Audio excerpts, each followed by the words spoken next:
Welcome to Reality Hunt Club. This webisode is titled Almost Rut Time. The reason for it is these are buck occurrences I've had during the rut. Here you're watching this video, these are two bucks that came in one of the first days. And the reason for this episode is there were so many times during the pre-rut that I was just had the gun up and I had the safety off and I was ready to shoot, and the deer come running out and it'd be a little buck. And this is a stud of a 2.5-year-old buck that we have. He's going to be a 10 point. You see his little crab claws at the end. He is just a stud of a deer.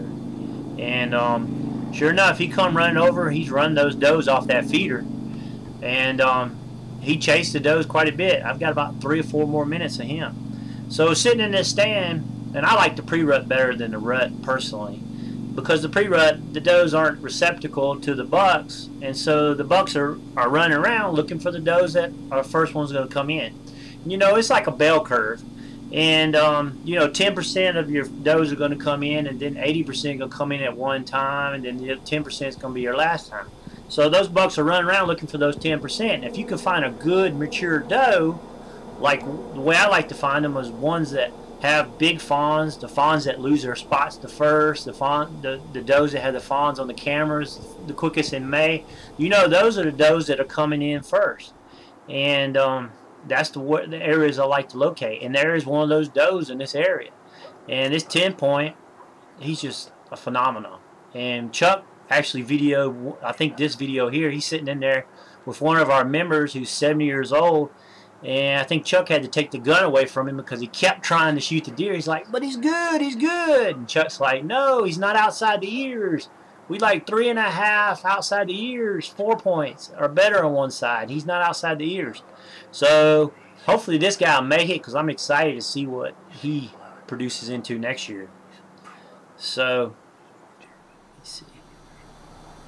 This is another little 6 point we had video of. He has no brow tines, which kind of disappoints me. We've got that genetic up here, and he's just a young, good-looking buck. I'd probably say 1.5 years. He's got potential himself. And once again, here's our favorite 10 point. When you see him coming 175 yards and he pops out and he flips that horn around, you're like, oh yeah, here he comes. You flip this safety off, and sure enough, it shows up, and it's not a mature buck, and you're sitting there going, oh man, we haven't given this 10 a name yet, but he is a stud. I'm really interested in him.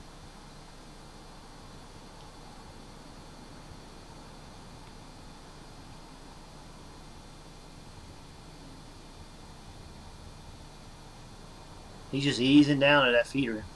And you know, the baiting law is really good this year in Georgia. We're seeing a lot of deer, and it really concentrates them in one area, and it makes those natural corridors and paths that much better when you have bait there. I mean, what's the difference in bait and a planted food plot? I mean, we've got both. I mean, we've killed 6 does and a couple bucks so far. It's not like we're slaying them because we're hunting over bait. But you know, I've talked about that before. Let me see.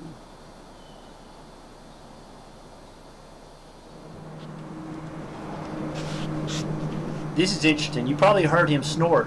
Little snorting reeds. This young buck ran that doe. That's that mature doe I was telling you about. See her fawns there? Those fawns are real nice size. And that's one of the mature does that I think was going to come in heat or estrus, whatever you want to call it, first. And he got a sniff and started snorting and wheezing and started chasing her around. Now this one I got excited because that's 175 yards. They come running by me, and then they popped out. You actually can hear me pop the safety off because I've got the gun out the window like this, and I'm waiting for the buck to come out, and I'm waiting and waiting, and he comes out, and it's a 2.5-year-old. So that is right there is that's what I had most the first weekend in November was. You think he's coming, you hear him coming, you see him chasing, there goes the doe, there goes another doe, there's the buck, and 2.5, not quite big enough. But that's hunting, gets the old heart pumping. And now here, I got excited about this because this buck came in late in the evening, and I couldn't quite tell how wide he was, but he looks like he had good mass. He came in and got right underneath the feeder, and I'm like, oh man, he looks good. I don't think he's a shooter, but anyway, come to find out, it was that same buck that's been running around there pretty often.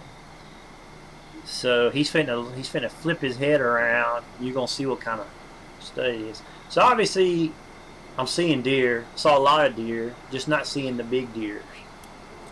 So camera did pretty good. I mean, this is low light. You can see me moving around a little bit, trying to get adjusted. I got to get a better tripod. Now he's gonna flick that head around, and we're gonna see him.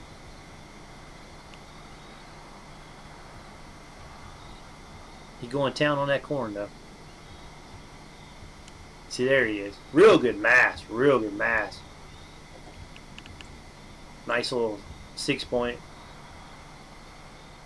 Now, a buddy of mine borrowed my tripod, didn't give me all the pieces back. There's a piece that fits in, so I couldn't video, and I was real upset about not being able to video on my spot. So I figured out I could lay the camera on the floor of the tree stand, the tower stand, and pull the canvas back on top of my jacket, and I could video out. But I had to bend down to do it, and it allowed me to video this. The reason I showed you this is because I could show you this.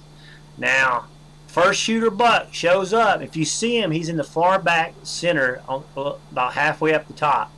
He comes out at dark, 175 yards, and don't know which deer that is.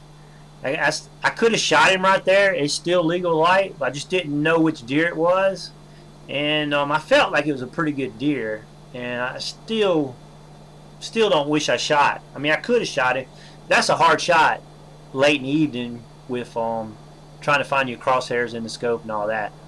And that's about he's walked himself into about 155, 160. He's fitting to tie up with that buck we saw earlier that was running the does off. He ties up with that.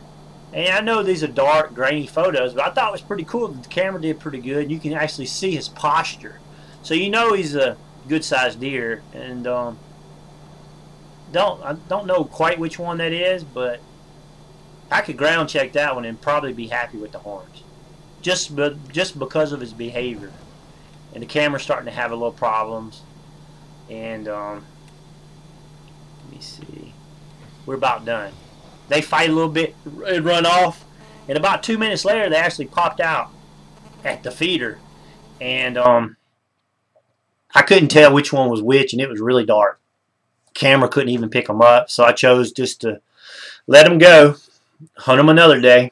So this webisode was called Almost Rut Time. It's kind of like the way I feel when I'm sitting there trying to hunt. And hope you enjoyed seeing all these bucks and listen to me rant and rave about the pre-rut, which is my favorite time. Go to Facebook, like us, so become a friend of the Reality Hunt Club or ToxicGivens.com, and leave us your comments in YouTube. I love to hear from you guys, what you like, what you don't like, what you want to see, stuff like that. And you always can email me personally at toxicgivens@gmail.com, toxicgivens@gmail.com. And I got some great videos coming up. I've been out for a little while hunting, so I missed about a week. So stay tuned, and we're going to put them up. And I got a great surprise coming up in a couple episodes. So thanks for watching Rally Hunt Club, and stay tuned.